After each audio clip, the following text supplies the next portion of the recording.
नमस्कार। योग की इस कड़ी में सभी का स्वागत है।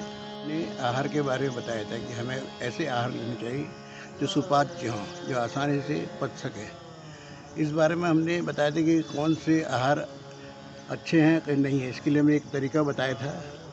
लेकिन वो सब तरीका जो मैंने बताया था वो जो आहार हम मुट्ठी में ले सकते हैं, लेकिन प्रश्न ये उठता है जो आहार मुट्ठी में नहीं ले सकते उसका हम कैसे उपचार करें, कैसे करेंगे इसके बारे में। जैसे तरल पदार्थ हैं, तरल पदार्थों को मुट्ठी में तो रख नहीं सकते हैं, तो इसके लिए प्रक्रिया ये है कि हम एक तांबे का बर्तन लेंगे। तांबे के बर्तन में उस लिक्विड को रखेंगे और उसके बाद मुट्ठी पकड़ बाएँ हाथ से पकड़ करके सीने पर लगाएंगे इसको। और फिर वही क्रिया जैसे हमने पहले बताया कि ठोस पदार्थ चाहे दवा हो चाहे आहार और भी हो तो उस तरह से हम पता लगा सकते हैं। लेकिन जब तांबे के बर्तन लगाएंगे उसके बाद वही क्रिया हमें करनी है। दाएं हाथ को फैलाएंगे, फैलाने के बाद किसी दूसरे व्यक्ति से अपने दाएं हाथ को नीचे को करने के लिए कहेंगे। और यदि हाथ आसानी से झुक जाता तो वो तरल पदार्थ जो है हमारे लिए नुकसानदायक है। और अगर हाथ इसी अवस्था में रहता है तो आहार हम ले सकते हैं। यहाँ तक आहार की बात है। हमें जैसे हमने बताया कि ऐसा होना चाहिए आहार जो सुपाच्य हो। अब इसके लिए हमें कुछ सावधानियाँ बरतनी पड़ेंगी। जैसे जो आहार हम ले रहे हैं वो अच्छी तरह से पका हुआ होना चाहिए और गर्म होना चाहिए। गर्म आहार हमें लेना चाहिए, नहीं बासी खाना हमें नहीं खाना चाहिए। और जैसे गेहूँ हम ले रहे हैं तो गेहूँ ऐसा गेहूँ हो जिसमें चोकर भी शामिल हो। चोकर को अलग नहीं करना चाहिए, क्योंकि चोकर जो है उसको आपको पाचन में सहायता करता है। और इसमें इसके अलावा जो है कोई मोटा अनाज जैसे बाजरा ले सकते हैं। बाजरा भी खाना चाहिए, उससे और अच्छा आपका रहेगा। और इसमें अब जब हम यहाँ तक चावल की बात करते हैं, चावल ऐसा होना चाहिए जो मशीन द्वारा पॉलिश किया ना हो। अगर पॉलिश किया चावल है तो उसको नहीं लेना चाहिए। और इसके अलावा जो है हमें ऐसे पदार्थ लेने चाहिए जो सुपाच्य हमने जैसे बताया था।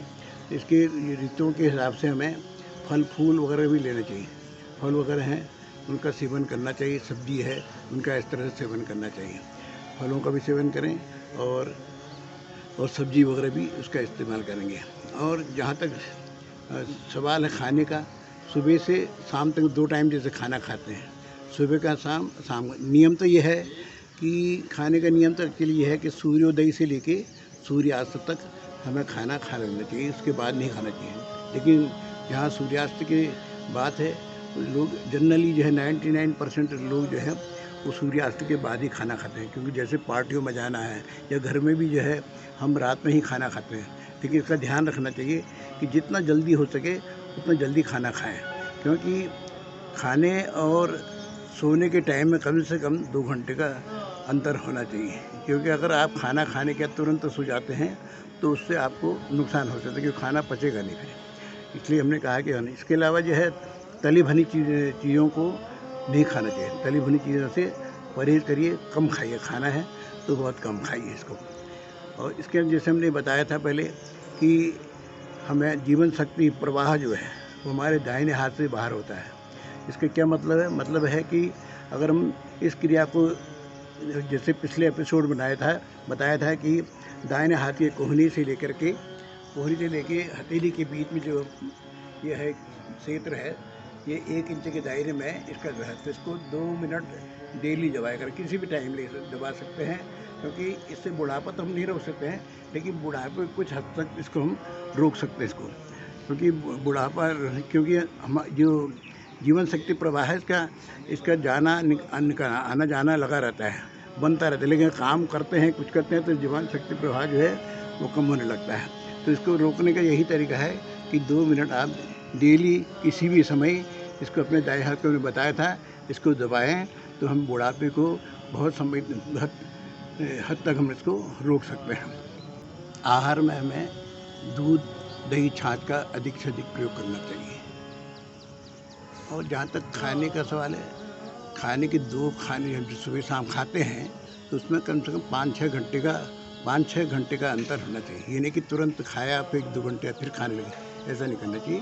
बीच में आप कम से कम 5-6 घंटे का अंतर रखिए, तभी आपको फ़ायदा होगा। इसके अलावा मैंने बताया था पानी का, जहाँ तक मैंने पानी के बारे में पिछले एपिसोड में बताया था कि पानी किस तरह से पीना चाहिए। वैसे भी पानी शरीर के लिए बहुत ज़रूरी है, तो कम से कम 3-3 घंटे में के अंतराल पर पानी पिया करें, तो आपको फ़ायदा करेगा। जो आज मैंने बातें बताई हैं आहार के बारे में, कैसे लेना क्या नहीं लेना चाहिए, और इससे अगर आप इसके पर चलेंगे तो आपका शरीर स्वस्थ रहेगा और खाना भी पचेगा। और मुझे उम्मीद है कि आपको ये एपिसोड अच्छा लगा, और इससे आपको दूसरों को भी फ़ायदा दिलाइए कि सब दूसरों को बताइए कि क्या करना चाहिए क्या नहीं करना चाहिए। अगर आपको ये पसंद आया है तो कमेंट करें, शेयर करें, सब्सक्राइब करिए। धन्यवाद।